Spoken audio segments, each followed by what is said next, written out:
Bonjour, alors aujourd'hui, je vais vous parler du roman du Rififi à Bucarest. Du Rififi à Bucarest, c'est l'histoire d'Arthur, un franco-roumain d'une trentaine d'années, qui débarque à Bucarest, la capitale de la Roumanie. Non, je précise parce que c'est pas toujours très clair pour tout le monde. Le frère de sa mère, donc son oncle, vient de mourir, et il a fait d'Arthur son unique héritier. Un peu d'argent, et surtout, un appartement en plein cœur de la ville. Et c'est là où le Rififi commence. Dès qu'Arthur entre dans l'appartement, il se prend une poêle à frire en pleine figure.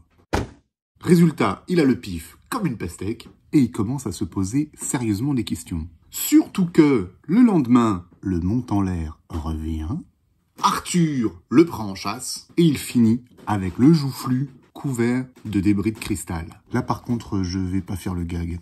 Arrangé désormais recto verso, Arthur décide quand même de rester à Bucarest et de mener l'enquête pour découvrir les raisons pour lesquelles cet entêté cambrioleur, un peu violent, revient sans cesse dans cet appartement. Et par la même occasion, mieux connaître la vie de cet oncle qu'il n'a jamais rencontré. Heureusement, Arthur n'est pas seul. De nombreux amis vont venir l'aider dans cette enquête, qui va le conduire à se plonger aussi bien dans la Roumanie des années 70 et 80 que dans le Bucarest d'aujourd'hui.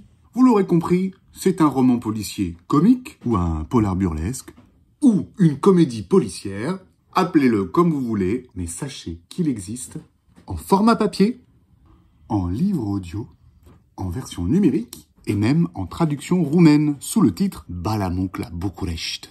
Alors, bonne lecture et bon voyage à Bucarest. Et à bientôt.